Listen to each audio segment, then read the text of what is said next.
Why don't we go from, the fun of the Sixers and everything that's going on? We wanted to make sure that when we heard the news this week that Pedro Gomez had passed away, he was somebody, Jeff, that we had the opportunity to come across paths many times through the years doing some of the shows that we had. And so we wanted to have somebody on, talk to him. Lucky enough, we can't get much better than senior writer for ESPN, among his many other assignments, host of Baseball Tonight podcast, Buster Olney. Buster, thanks so much for giving a few minutes here to talk about everything. How you holding up? It's been a really rough week. There's no question about it. And, every day,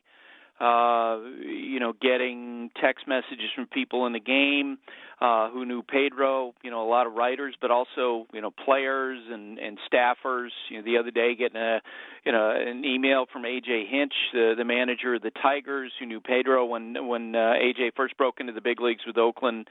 And I was, texting with one of Pedro's children today, his daughter Sierra, about how, I miss Pedro, and you can't even imagine that you're never going to have another chance to talk with him. Yeah, but Buster, the way that we met him was we were covering minor league baseball, and he was there covering minor league baseball. He was doing a story, I believe, on Tim Tebow at the time, was one of the stories he was doing. And the first thing that I noticed about him was not that he just loved baseball and was a Major League Baseball reporter who was covering minor league baseball and was doing it with like such a passion, but also the passion he had for family and friends and how easy he was to just talk to the second you got to know him. What was it like to work with Pedro? Yeah, and our careers intersected a couple times in an unusual way. My first big break really was I was working at the Nashville Banner right out of college, and I was hired to cover high school sports for the San Diego Union and in the South Bay. And that job opened up when Pedro got the job covering the Oakland Athletics for the San Jose Mercury News. So I replaced Pedro, and I was always jealous of him because it was, I was like I felt like a substitute teacher walking into a job of a popular teacher because all the other staffers, were like, wow, Pedro was, awesome, and Pedro did this and Pedro did that.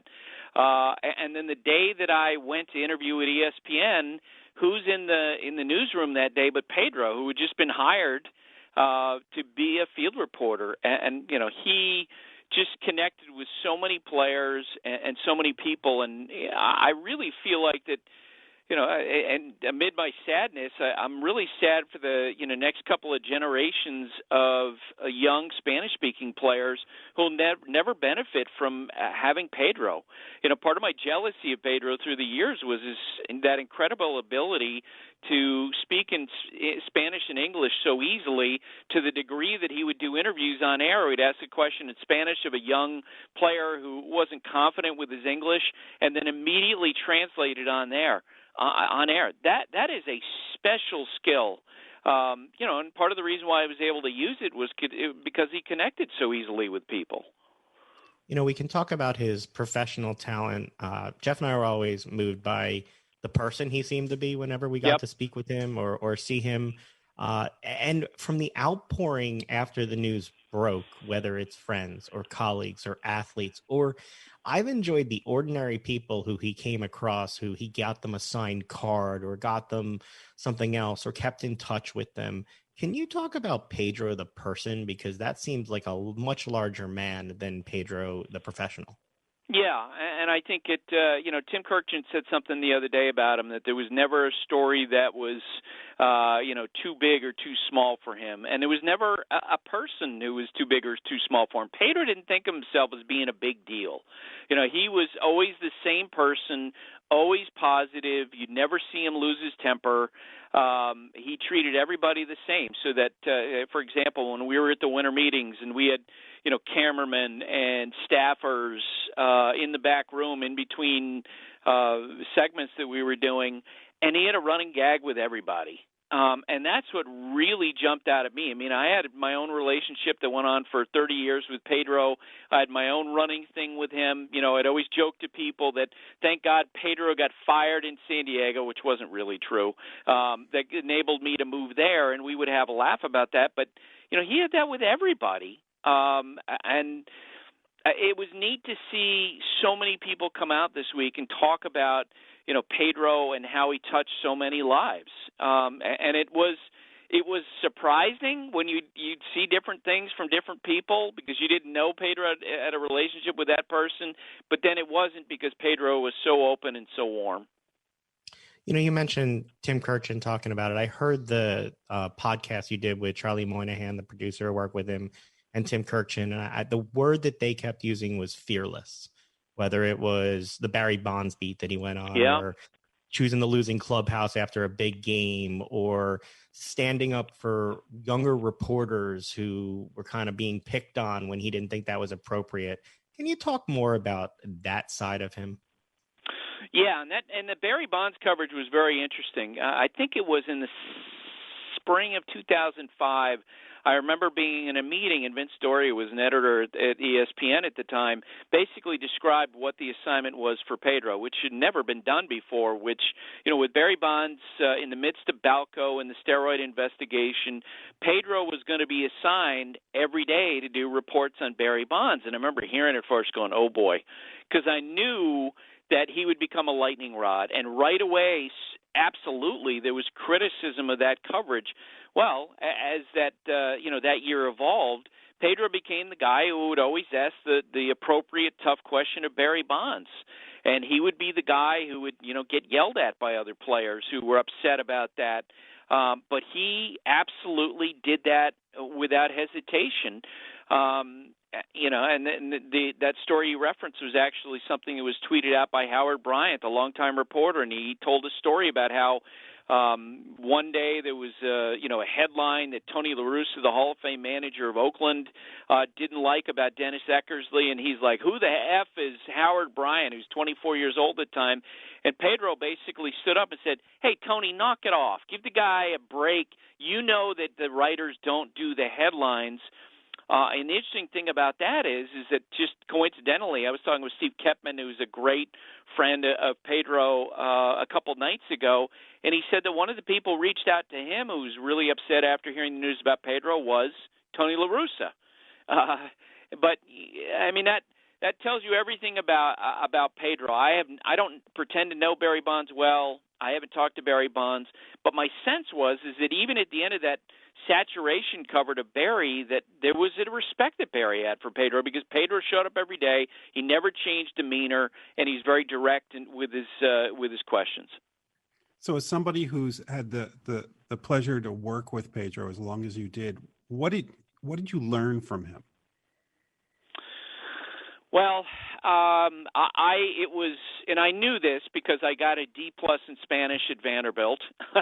I always was so envious of his ability to use those two language, and through that, because I would go up to Pedro or my colleague now, Marley Rivera, and I would ask them for the perspective of the young player from Dominican Republic, the young player from Venezuela, who I couldn't speak with adeptly. And through the years, my conversations with Pedro always reinforced that.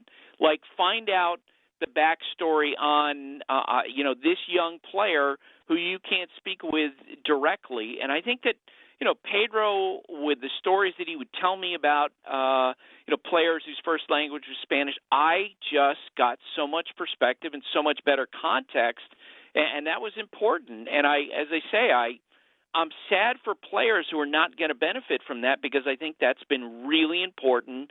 With Pedro, being at the forefront of bearing that out, Marley Rivera bearing it out, a guy like James Wagner of the New York Times who's bilingual bearing it out.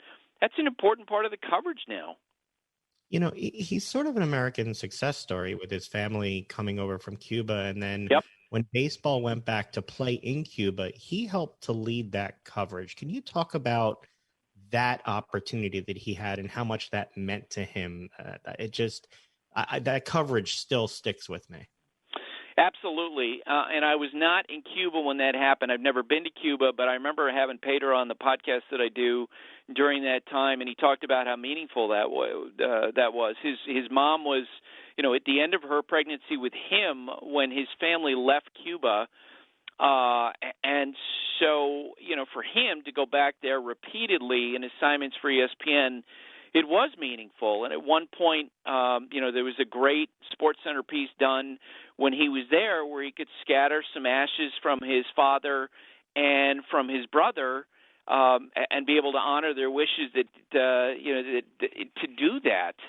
Eduardo Perez, I remember telling me about how moved Pedro was to have that opportunity. Whenever Pedro would refer to himself, he'd always talk about, crazy Cuban or something like that. He'd make fun of himself. That was always an important part of his heritage. Well, look, I mean, there's no way we can do full justice to the life that he lived, but we wanted to make sure that we brought it up and had somebody on who could really speak to it. Buster, we can't thank you enough for the time. Obviously, our condolences to you and everybody associated with him. We wish you the best of luck with everything. Hopefully, we get to talk to you another day about some other more fun topics. Absolutely. And I appreciate you guys talking about Pedro. Thank you so much. You take care of yourself. Thank you. Jeff, it was, we had our own experiences with Pedro. You reminded me that we met him in Trenton. I forgot that's where we met him because I remember the time we got to spend with him in Clearwater when we went to cover spring training 2 years ago, and we sat right outside the back fields at the table. We did an interview for the show, and then we sat and talked. And I thought the cool thing was he wanted to talk more about his son and how he all was of his kids in the minor league, all of his kids. But like you and him kind of bonded a little bit over the idea of like coaching your kids and seeing them succeed. And to me, that was cool. I was just becoming a father. I had one little one. I didn't have a second. And to watch two dads dote over their kids like that when we were there in the middle of baseball was just the coolest thing to me.